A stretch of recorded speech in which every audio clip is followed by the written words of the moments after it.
बेटी आप रुक क्यों गईं? फेरे समाप्त नहीं हुए हैं। जानती हूँ पंडित जी, लेकिन फेरे समाप्त होने से पहले मैं अपने होने वाले पति से 2 बातें करना चाहती हूँ। फेरों के बीच रुक जाना हिंदुस्तानी रिवाज और कल्चर के खिलाफ है राधा। जो कल्चर किसी मनुष्य के आत्मसम्मान, उसकी सेल्फ रिस्पेक्ट की हिफाजत न कर सकता हो, वो कल्चर किस काम का? आप अपने पिताजी से कहिए कि वो मेरे पिताजी की पगड़ी अपने कदमों से उठाकर उनके सर पर रख दें। सुनो राधा, मेरे और तुम्हारे पिता के बीच जो वहां हो रहा है उसे वहां होने दो। मेरे तुम्हारे बीच जो यहां हो रहा है इसे मत रोको। वहां भी अपमान हो रहा है और यहां भी अपमान ही हो रहा है। बेटियां बाप की पगड़ी में लिपटी होती हैं, पगड़ी उतर जाए तो वो नंगी हो जाती हैं। इसलिए जाकर अपने पिताजी से कहिए कि जो पगड़ी उनके कदमों में है वो आपकी भी इज्जत है और उनकी भी। अपने बड़ों की बात काटना मुझे नहीं सिखाया गया। अगर आप मेरे पिताजी की इज्जत नहीं कर सकते हैं तो आपके घर में मुझे क्या इज्जत मिलेगी? मैं आपसे प्रार्थना करती हूँ, आप अपने पिताजी से कहिए कि वो मेरे पिताजी की पगड़ी उठाकर वापस उनके सर पर रख दें। और अगर ना कहूं तो?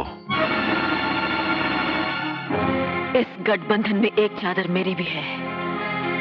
मैं इस गठबंधन को हवन कुंड की इस पवित्र अग्नि में जला दूंगी, जिसके फेरे लेकर आप मेरी इज्जत करने और रक्षा करने की झूठी शपथ खा रहे थे। मैंने कहा ना, मैं अपने पिताजी की कोई बात नहीं काट सकता। पंडित जी, शादी के मंत्र पढ़िए। नहीं पंडित जी,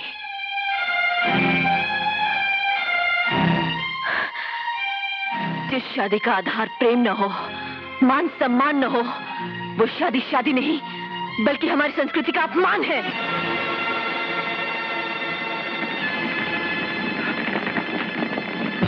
देखा तुमने? अरे हम तो बच गए, वरना ये लड़की मेरा बना बनाया घर जला के खाक कर देती। तुम अपनी बेटी के लिए कोई और लड़का ढूंढ लो, मैं बारात वापस ले जाऊं। कहो, मेरे दरवाजे पर आई हुई बारात वापस न ले जाओ। वापस न ले जाऊं तो क्या यहाँ रुक कर अपना और अपने बारातियों का अपमान कराऊं? चलो बेटे चलो यहाँ से। नहीं, मैं हाथ जोड़ता हूँ। नहीं डैडी, आप हाथ मत जोड़िए, जाने दीजिए इन्हें। ये बारात नहीं, अपना बेटा बेचने वालों की एक टोली है जो हमारे हिंदुस्तानी सभ्यता की अर्थी उठाने आई है। तुम चुप रहो। अपनी बेटी को हिंदुस्तानी बहू होने की तहजीब सिखाओ उमराव, वरना इस घर में जो भी बारात आएगी इसी तरह वापस लौट जाएगी। हट जाओ, चलो बेटे चलो यहाँ से, चलो। रघुवीर, रघुवीर रुक जाओ भाई, मेरे दोस्तों, मैं कहाँ हो जाऊंगा। रघुवीर रुक जाओ रघुवीर, मैं हाथ जोड़ता हूँ। हट जाओ उमराव। सुनो रघुवीर, बैठो बेटे। रघुवीर रुक जाओ बेटे, रुक जाओ। रघुवीर, मुझे कुछ नहीं सुनना। मैं हाथ जोड़ता हूँ। ड्राइवर गाड़ी चलाओ। रघुवीर मैं तबाह हो जाऊंगा। छी, घर से बारात लौट गई। अरे बाप का तो मुंह काला हो गया।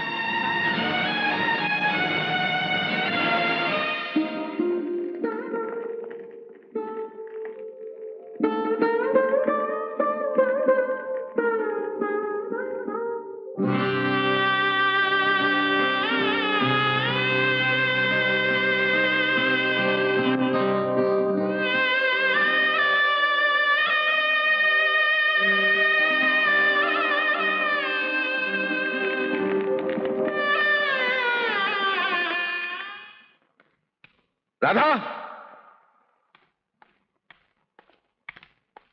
राधा,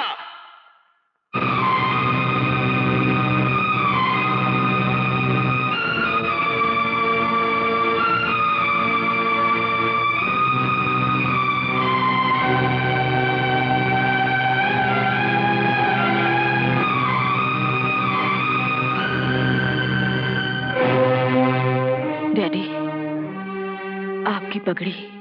मेरी पगड़ी तो तुम्हारी बदतमीजी ने उछाल दी। अपने बाप की और अपने खानदान की इज्जत को मिट्टी में मिलाकर तमाशा देख लिया तुमने। खानदानों की इज्जत का रंग इतना कच्चा नहीं होना चाहिए डैडी कि उसमें आए दिन बेटियों का खून भरना पड़े।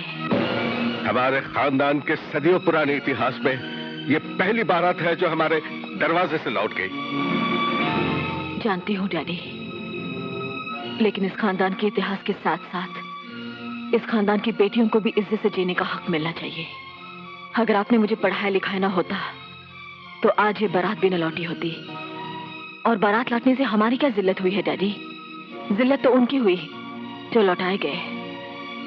रघुवीर अंकल एक फेरी वाले की तरह हमारे दरवाजे पर अपना बेटा बेचने के लिए आए थे। माल खराब था और वो दाम भी ज्यादा मांग रहे थे, इसलिए आपने उनका बेटा नहीं खरीदा। ये तकरीर तुम अपनी बेटी की शादी के लिए बचा रखो। हमारे दरवाजे से हमारी बेटी की बारात लौटी है। नहीं डैडी, जो बारात लौटी है वो मेरी थी और मैं आपके घर में खूंटे से बंधी हुई कोई गैया नहीं हूं कि आपने रस्सी खोलकर जिसके हाथ में थमा दिया मैं उसके साथ चल दूं। मैं उस आदमी के साथ शादी कभी नहीं कर सकती थी जो चुपचाप खड़ा मेरे पिताजी की जिल्लत का तमाशा देखता रहा। डैडी, मैं आपकी झुकी हुई गर्दन नहीं देख सकती थी। हमारी गर्दन तो उसी दिन झुक जाती है जब कोई बेटी जन्म लेती है। बेटी तो बाप की झुकी हुई गर्दन का एक और नाम है।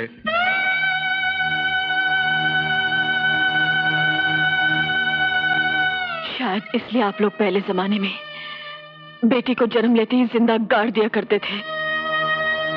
मतलब यह कि आपने मुझे जो प्यार दिया वो प्यार नहीं, दिखावा था। मतलब यह कि मैं आपकी बेटी नहीं, अपमान हूं जिसे आप दिल पर पत्थर रखकर झेल रहे थे। खामोश!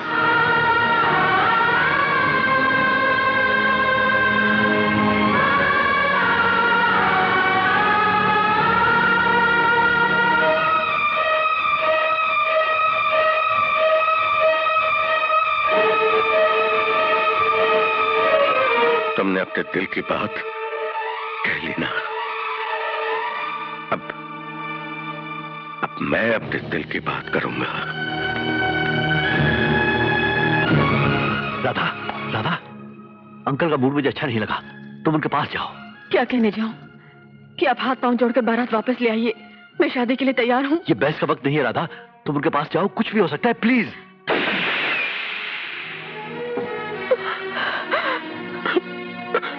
अब तुम्हारी जिंदगी सिर्फ तुम्हारी है। जो चाहो करो। कृष्ण, तुम मेरी मौत के गवाह हो। तुम्हारा मर जाना इस समस्या का समाधान नहीं, इस सवाल का हल नहीं। छोड़ दीजिए मुझे, मैंने अपने डैडी का कत्ल किया है। तुम्हारे डैडी ने आत्महत्या करके गलती की है और वही गलती तुम भी करने जा रही हो। और तुमसे पहले भी ना जाने कितनी लड़कियों ने शादी से पहले और शादी के बाद आत्महत्या की होगी। एक और आत्महत्या हालात को बदल नहीं सकती। जिस हाथ ने मेरे डैडी पर गोली चलाई वो उनके नहीं, वो मेरे हाथ से, वो ये हाथ से। और तुम इन हाथों से अपने आप पर गोली चलाना चाहती हो, अपने आप से लड़ाई करना चाहती हो। अगर गोली चलाना है, अगर लड़ना है तो समाज से लड़ो जिसने तुम्हारे डैडी को आत्महत्या करने पर मजबूर कर दिया। राधा, हमारी रणभूमि ये समाज है। इस समाज से बाहर जाकर, इस दुनिया से बाहर जाकर ये लड़ाई लड़ी नहीं जा सकती। और ये ना सोचो कि अगर तुम नहीं लड़ोगी तो दहेज के खिलाफ लड़ी जाने वाली लड़ाई बंद हो जाएगी। ठीक है, अगर तुम मरना ही चाहती हो तो ये लो रिवॉल्वर और खत्म कर लो अपने आप को।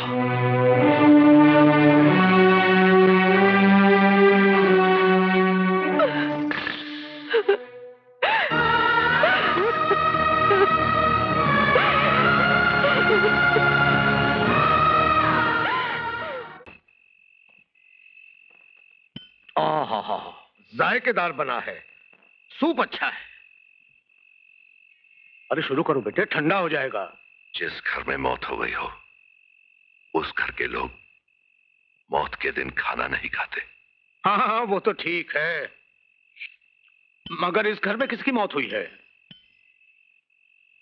आपको किसी ने बताया नहीं कि आपके दोस्त तुमराव सिंह जी का मर्डर हो गया है? फिजूल की बातें मत करो। अगर आप बेटी वाले होते तो आपको ये बातें फजूल नहीं लगती। मगर आप तो बेटे वाले। अरे तो क्या मैंने उससे कहा था वो आत्महत्या कर ले? देखो बेटे, मैं दुनिया वालों से अलग नहीं हूं। सभी ज्यादा से ज्यादा दहेज लेने की कोशिश करते हैं। पर दहेज लेते ही क्यों है? आपको मालूम नहीं कि दहेज लेना और देना कानून के खिलाफ है? तुम अपने इस कानून को अदालत तक ही रखो। मैं पूछता हूं, दहेज क्यों ना लें? अपने बेटे को वो पालते पोसते हैं, पढ़ाते लिखाते हैं, क्या उस पर रुपया खर्च नहीं होता? 16 बरस लंदन में क्या तुम मुफ्त रहे? आई सी। यानी आप मुझे पाल पोस नहीं रहे थे, आप मुझे पढ़ा भी नहीं रहे थे। आप मुझ पर पैसा इसलिए लगा रहे थे ताकि शादी के वक्त आप सूद के साथ सब कुछ वसूल कर सकें। क्या यही है रिश्ता मेरा और आपका? उस दिन तहजीब ने मेरी जुबान पकड़ रखी थी। इस सारी दुनिया के सामने अपने डैडी की बात कैसे काटूं? लेकिन डैडी, आइंदा मैं चुप नहीं रहूंगा।